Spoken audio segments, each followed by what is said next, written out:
Good morning, ladies and gentlemen, and welcome to Beast Creator. A bug, a creepy crawly, a beast. He'll tickle your skin, then go in for the sting. Arachnids, invertebrates, mollusks, and myriapods, hiding in nooks and beneath darkened rocks. Come search for these mini beasts, and let's sort them out. How many legs? How many wings? Who does it eat? And who eats it? Can you classify it? Can you draw it? Or can you make it?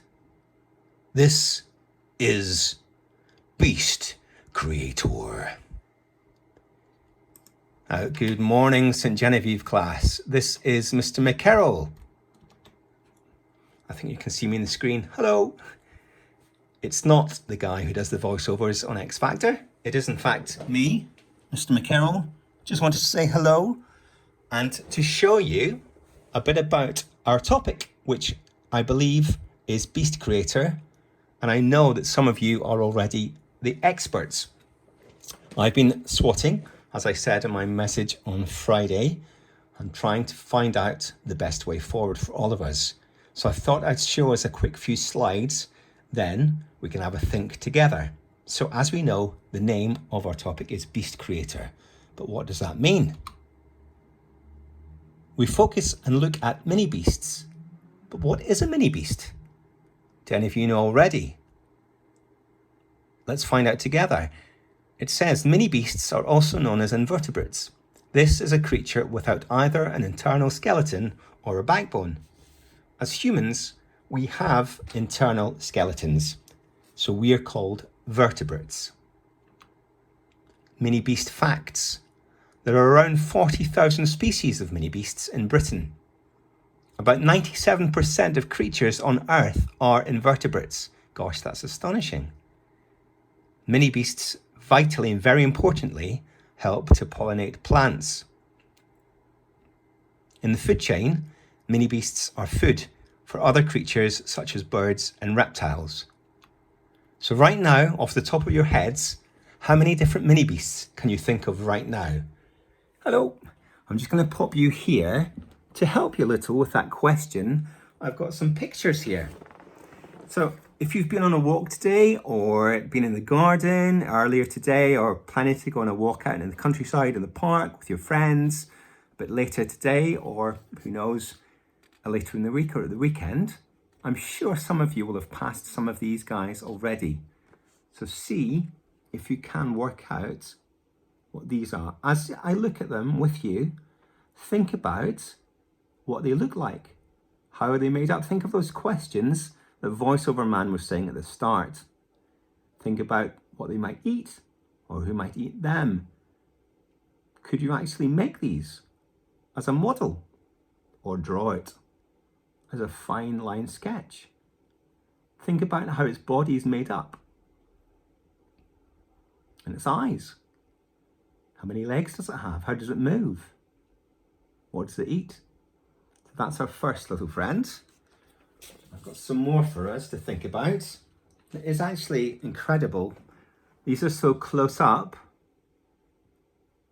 Have a think about maybe how they hear even, if they don't have ears.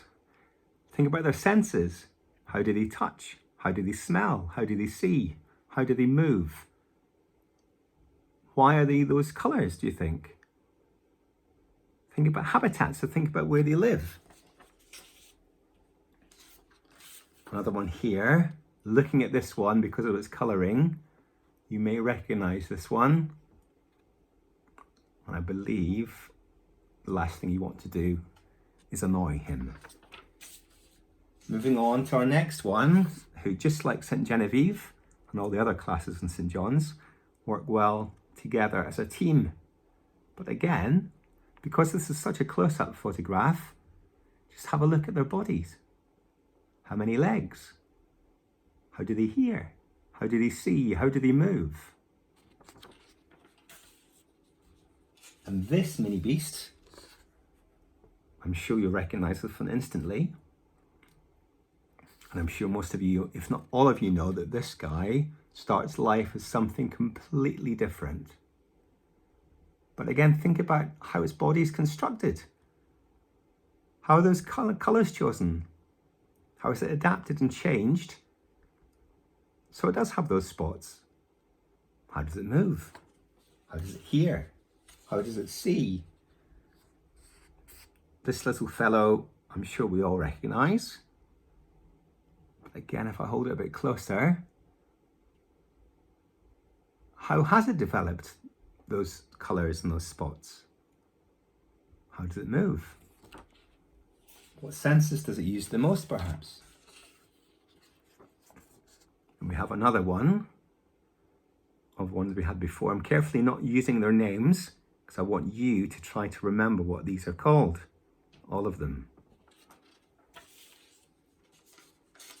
Just a couple more. Again, and I'm noticing scientifically that a lot of these are coloured green. I'm thinking I kind of know why, but do you know why? Why? How have they adapted? And why have their bodies changed over years and years and years to become that green colour? And also, a lot of them have almost like a stripe or spots or another kind of pattern to go with the green. Case in point, this gentleman here. Again, do you know the name of this particular mini beast? How many legs does it have? How does it move? How does it see? How does it hear? And finally, what I think is possibly one of the most important mini beasts in existence. Thinking about pollinating plants, this creature does such an important, vital job for everybody, really. For the existence of the planet and the continuation of pollination, which helps everyone and everything. So, how many can you think of? Have you got that list? You can either write it down or keep it in your head. I'm also thinking, due to the wonder of technology, if there's any screen or any information that comes up, you can always hit that pause button and write it down and take a note. I've got a challenge for you. You don't necessarily need to do it, but it's there. And because it's starting to be such beautiful weather outside, as it's now summer, hooray! I've got a challenge for us all. So I'm just going to pop you back so you can look at the screen. But as I said, I can see you looking at me in the screen. Hello. So how many can you think of right now? I'll just give you a moment to try to remember, prompted and helped by those pictures. Right, so with that newfound knowledge, trying to think of mini beasts that you've seen in your garden or in the park. Now it's important because I know a lot of you may not have a garden, some of you may not have a garden, so think about the park or when you're outside with your friends or with family. Now, my challenge to you is a mini beast hunt. I would like you to plan and go on your own mini beast hunt, or maybe with friends and family. As it says here, and now I know everybody doesn't have a garden, so this can be done in your garden, in a local park, or any area of wildlife you know, but do go with an adult and be safe.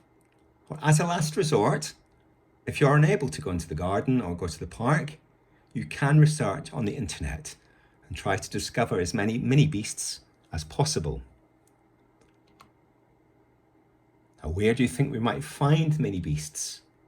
Now, if you're at the skateboard park, you may not find them underneath your wheels of the skateboard. Or if you go to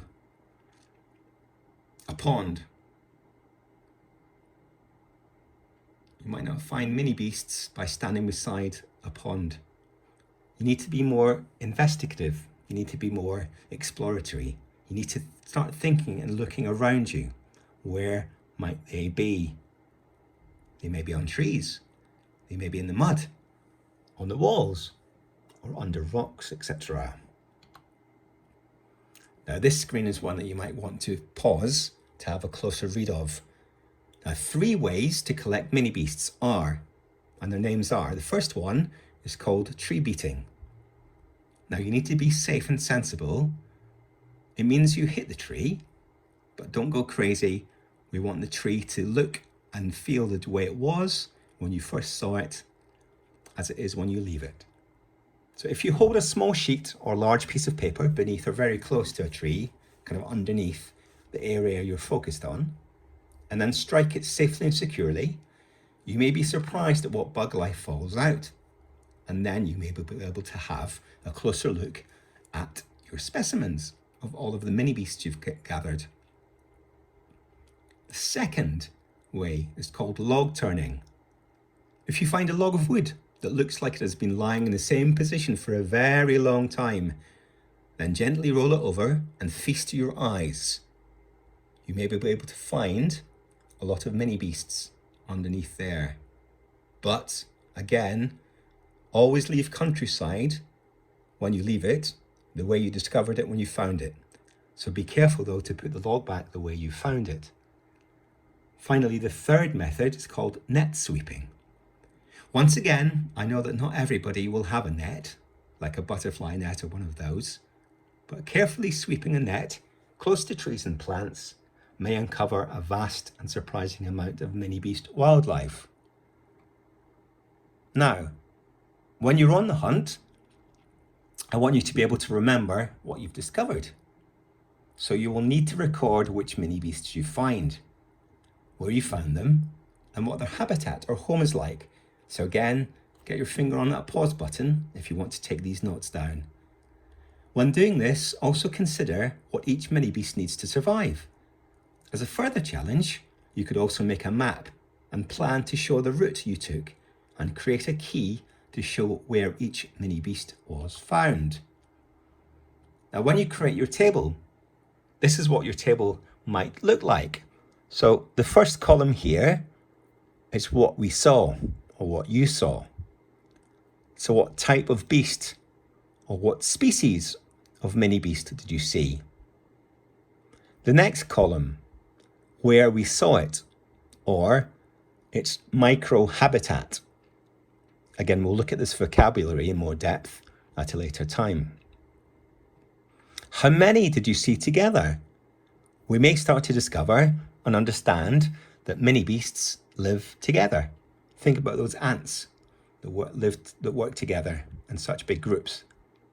Abundance, so how many did you see together? Then the type of invertebrate. So classification. So again, do you know what classification means? Again, another scientific word of vocabulary, very relevant to mini beasts and being able to distinguish between the differences, different kinds. Do you know the different types of invertebrates already?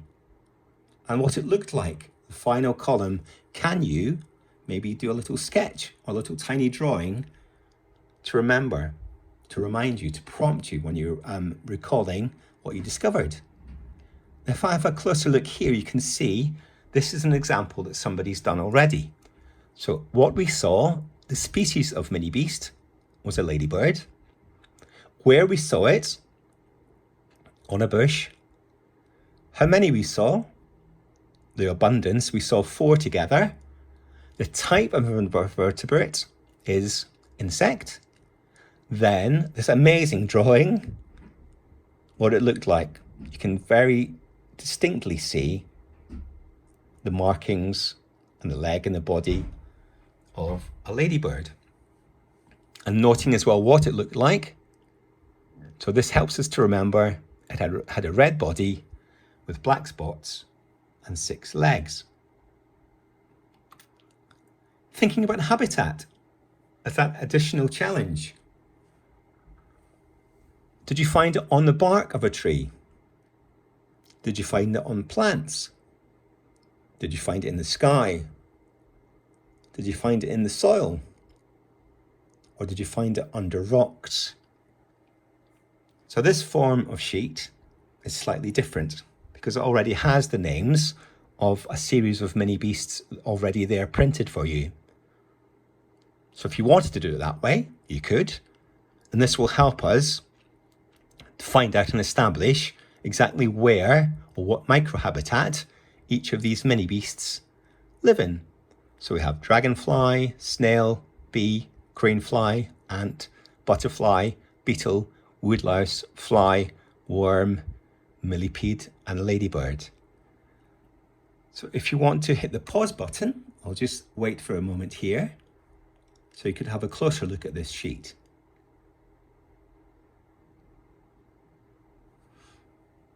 Okay, I'm just going to go back to as well. Again, if you want to hit the pause button here, I'll just hit my own pause button for a moment.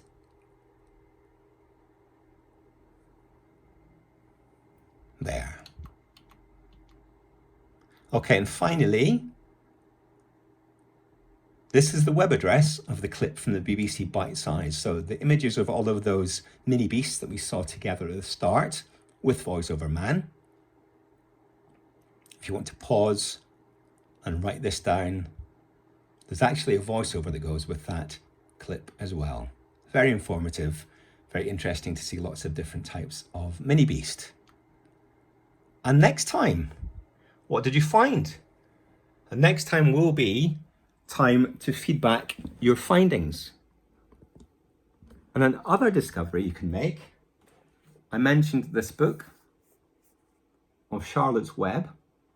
It's encouraged or suggested that this book is read in conjunction with our topic because Charlotte, as we know, is a spider, a certain type of mini beast.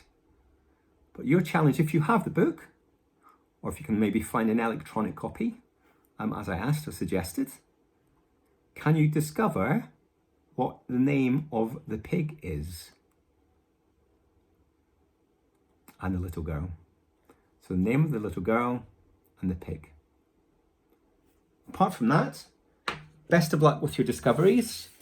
Like I said, the table is here. Again, this is what the one that I found looks like.